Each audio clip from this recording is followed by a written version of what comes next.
قسمیں کھائی ہیں. اس کے بعد پھر اس قیامت کے ہولناکیوں کو, قیامت کے مناظر کو اللہ رب العالمین نے یہاں سے بیان کر دیا ہے. یہاں دیکھیں, یوم ترجف الراجفہ, یوم ترجف الراجفہ, جس دن کے کانپنے والی کانپے گی, جس دن کے کانپنے والی کانپے گی. ترجف, رجفہ یرجف کے معنی کانپنا, رجفہ یرجف کے معنی کانپنا, یا جو ہے شیورنگ, شیورنگ جس کو کہتے ہیں کانپنا, ہکلانا, کانپنا, ہکلانا شاید صحیح تعبیر نہیں ہے, کانپنا, شیورنگ. ترجف, ترجف, رجفہ یرجف, یہاں لکھ دیتا ہوں میں. راجفہ اس کا جو ہے فاعل ہے, اس میں فاعل ہے. ترجف یہاں لکھ دیتا ہوں, رجفہ یر.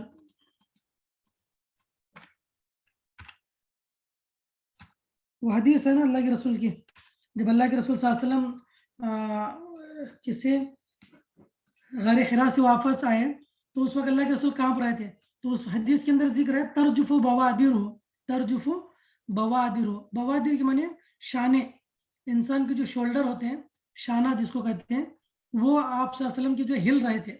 اور ایسا اس وقت ہوتا ہے جب آدمی خوف میں مبتلا ہو یا کسی چیز کو دیکھ کر اچانک جو ہے دہشت زدہ ہو جائے, تو اس وقت یہ شانے کانپنے لگتے ہیں. انسان کے جسم کے جو شولڈرز ہیں وہ کانپنے لگتے ہیں, شیورنگ ہوتے رہتے ہیں. تو وہی چیز بتائی گئی, یوم ترجف, رجفہ یرجف, رجفہ یرجف کے معنی کانپنا, رجفہ یرجف کانپنا. تو اللہ رب العالمین نے تمہید کی بات بتا رہے ہیں کہ جس دن کانپنے والی کانپے گی, جس دن کانپنے والی کانپے گی. یہاں پر بتا ہے یہ نفخہ اولا ہے جسے نفخہ فنا کہتے ہیں. یعنی سور ٹمپیٹ میں جب سور پھونکا جائے گا تو اس وقت یہ حالت ہوگی.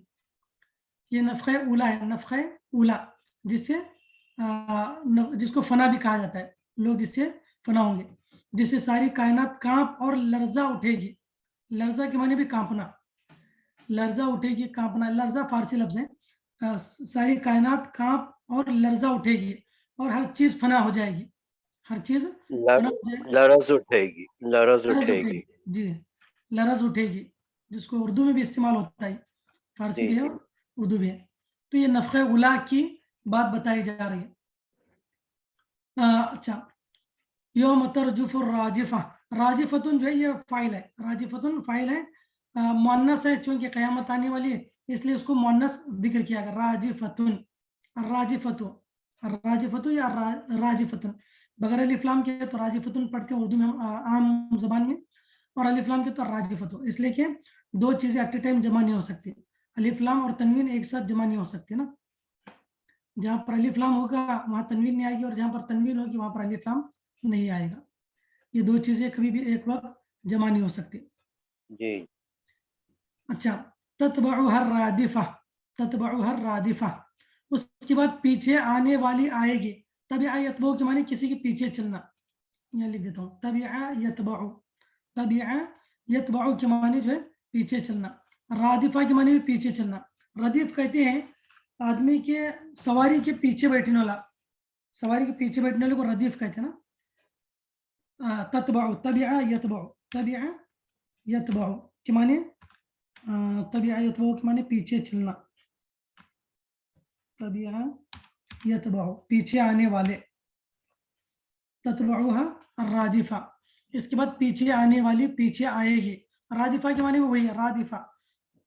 ردیف جو ہے سواری پر پیچھے بیٹھنے والے کو ردیف کہا جاتا ہے, اور سامنے والے کو سائق کہا جاتا ہے. سائق چلانے والا, اور پیچھے بیٹھنے والا جو ہوتا ہے وہ ردیف ہوتا ہے. ردیف کے معنی پیچھے آنے والا. جیسے آدمی بائک پر ڈبل سیٹ جائے تو چلانے والا جو ہے وہ سائق ہے, ڈرائیور ہے, اور پیچھے بیٹھنے والا جو ہے یہ ردیف ہے, ردیف پیچھے بیٹھنے والا. تو یہ اللہ رب العالمین نے یہ بھی قیامت کی ہی ایک صفت کو بیان کیا ہے. دیکھیں یہاں یہ دوسرا نفخہ ہوگا جس سے سب لوگ زندہ ہو کر قبروں سے نکل آئیں گے. یہ دوسرا نفخہ پہلے نفخے سے 40 سال بعد ہوگا. اسے رادفہ اس لیے کہا گیا ہے, اس لیے کہا ہے کہ یہ پہلے نفخے کے بعد ہی ہوگا. ردیفہ ایک کے بعد ایک آنے والی چیزیں، یہ سب قیامت کے احوال ہیں. قیامت آئے گی تو یہ تمام چیزیں پیش آئیں گے، تو یہ تمام چیزیں پیش آنے والی ہیں. تو قیامت کے احوال، قیامت کے مناظر اللہ رب العالمین نے بیان کیا، اس کو رادفہ سے اور راجفہ سے تشبیہ کیا، کہیں پر راجفہ کہیں پر رادفہ.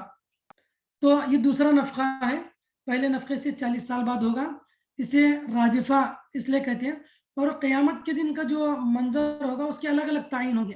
کہیں پر کہا گیا کہ 1 سال 50,000 سال کے برابر ہوگا، اور کہیں پر تو جو ہے اتنا تیزی سے وقت جائے گا قرب قیامت کے کہ 1 سال 1 دن کے برابر ہوگا.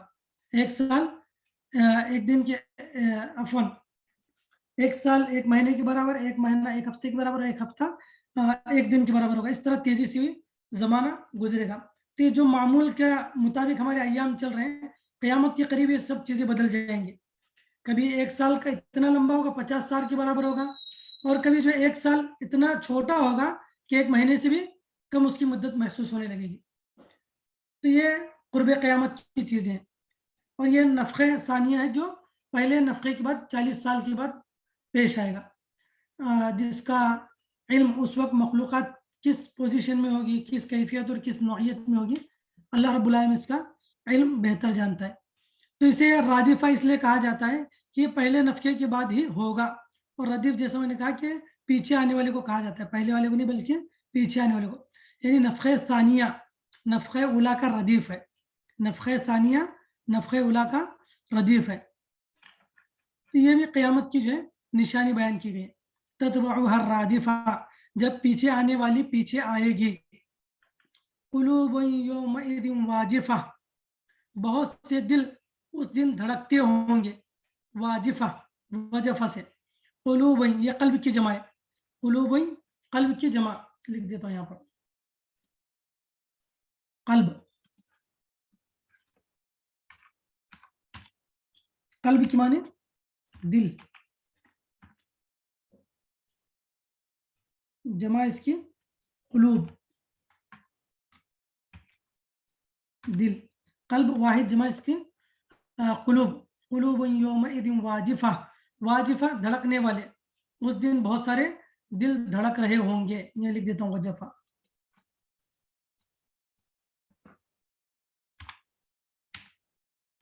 وجفہ یجفو، دھڑکنا، دل کا دھڑکنا. جب حالات ایسے ہوں گے کہ ہر آدمی کا دل دھڑک رہا ہوگا، بہت سے دل اس دن دھڑکتے ہوں گے. تو یہ کب کی چیزیں؟ یہ احوال قیامت، شدائد قیامت، قیامت کے احوال ہولناکیوں کو اللہ رب العالمین نے یہاں پر بیان کیا ہے.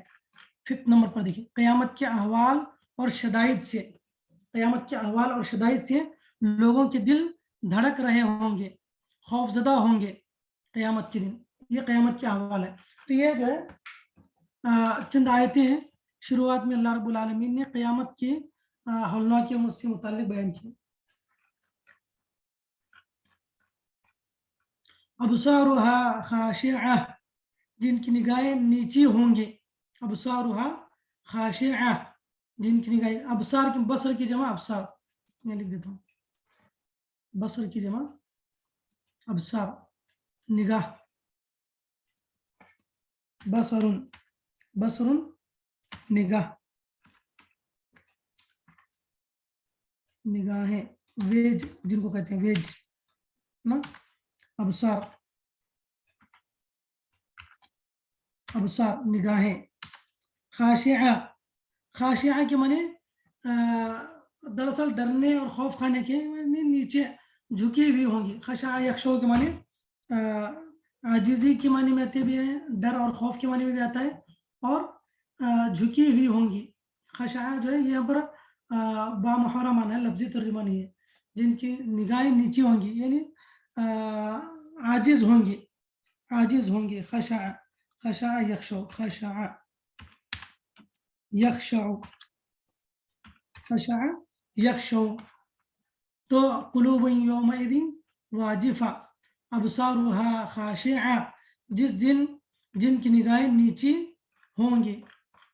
اس کی مزید تشریح یعنی ابصار اصحابها، ایسے دہشت زدہ لوگوں کی نظریں بھی مجرموں کی طرح جھکی ہوئی ہوں گی. جو لوگ قلوب جو ہے قلوب سے مراد لوگوں کے جن لوگوں کے قلوب ہیں وہی انہی کی آنکھیں مراد ہیں انہی کی آنکھیں مراد ہیں یعنی ابصار اصحابہا ابصار اصحابہا ان دل والوں کی نگاہیں اصحابہا اے اصحاب هذه القلوب اصحاب هذه القلوب خاشعہ یعنی ان دل والوں کی نگاہیں نیچے جھکی ہوں گی کس وجہ سے دہشت اور خوف کی وجہ سے دہشت اور خوف کی وجہ سے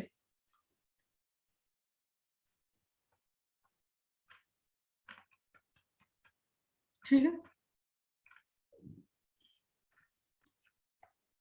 کہیں گے اس کے بعد یقولون انا لمردودون فی الحافرہ یہ مشرکین کہہ رہے ہوں گے یقولون انا لمردودون فی الحافرہ یہ لوگ کہہ رہے ہوں گے کیا ہم دوبارہ پہلے کی طرح لوٹا دیے جائیں گے قال یقولو کے معنی کہنا قال یقولو کے معنی کہنا انا بے شک ہم لمردودون رد یردو کے معنی لوٹانا رد یردو کے معنی لوٹانا یقولون انا لمردودون فی الحافرہ کیا ہم دوبارہ پہلے کی طرح لوٹائے جائیں گے کیا ہم پہلی کسی حالت کی طرف پھر لوٹائے جائیں گے یعنی یہ لوگ شک میں پڑے ہوئے حافرہ پہلی حالت کو کہتے ہیں حافرہ پہلی والی حالت کو کہتے ہیں جو جس سے انسان پہلے گزر چکا ہے یہ منکرین قیامت کا قول ہے جو لوگ قیامت کے دن کا انکار کرتے ہیں ان لوگوں کا یہ کہنا ہے کہ ہم پھر اسی طرح زندہ کر دیے جائیں گے جس طرح مرنے سے پہلے تھے یہ ان لوگوں کا قول ہے جس کو اللہ رب العالمین نے نکیر کی ہے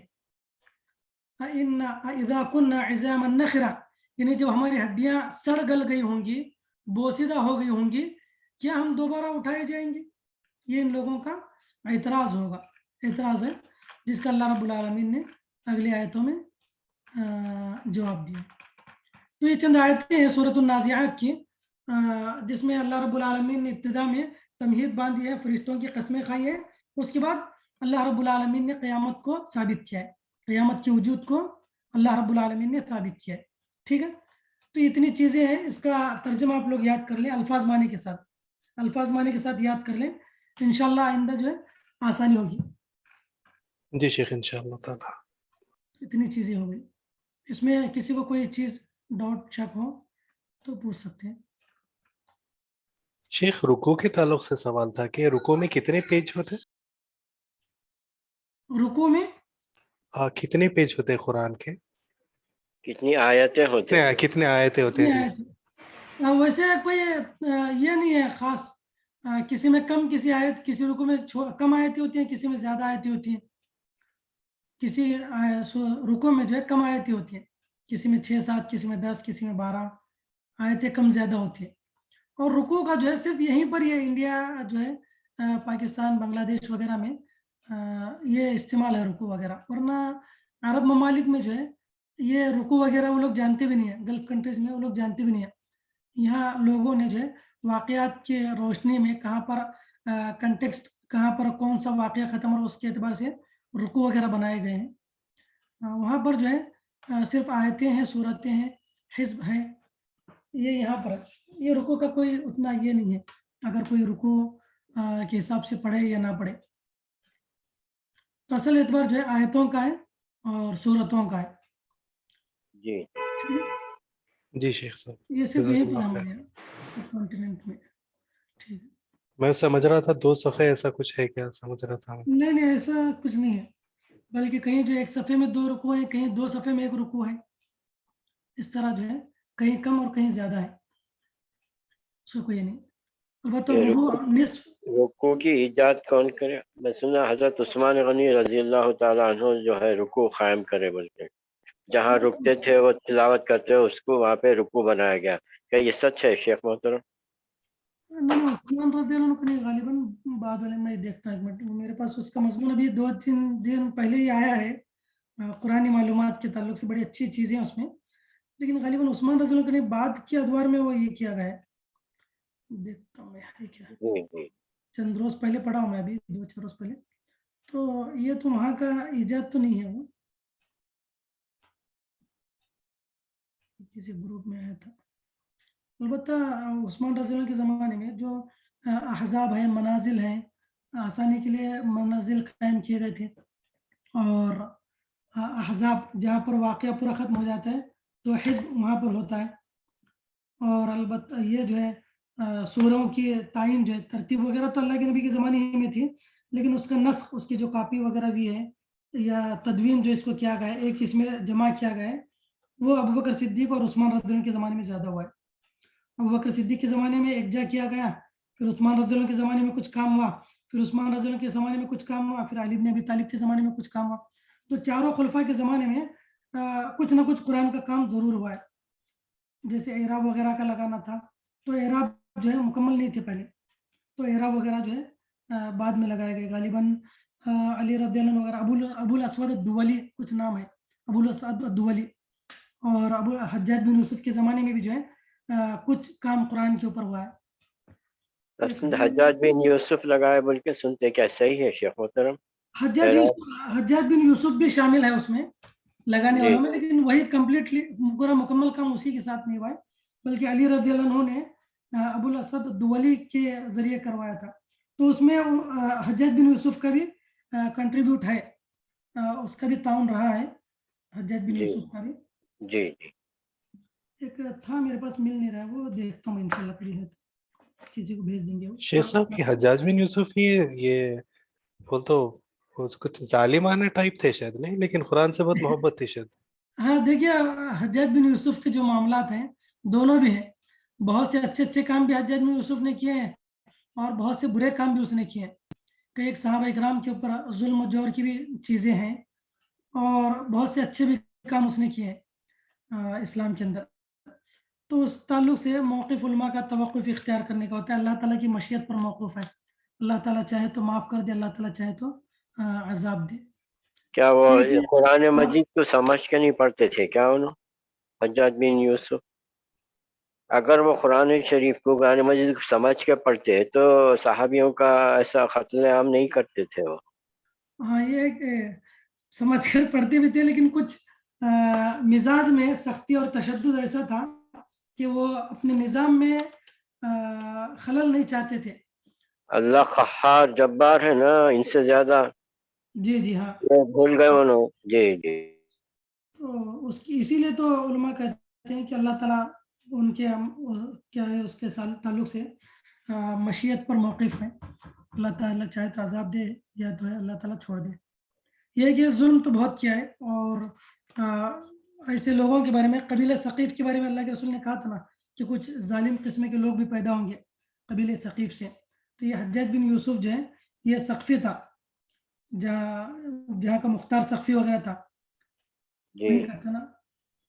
تو انہی کے اس میں سے یہ بھی تھا.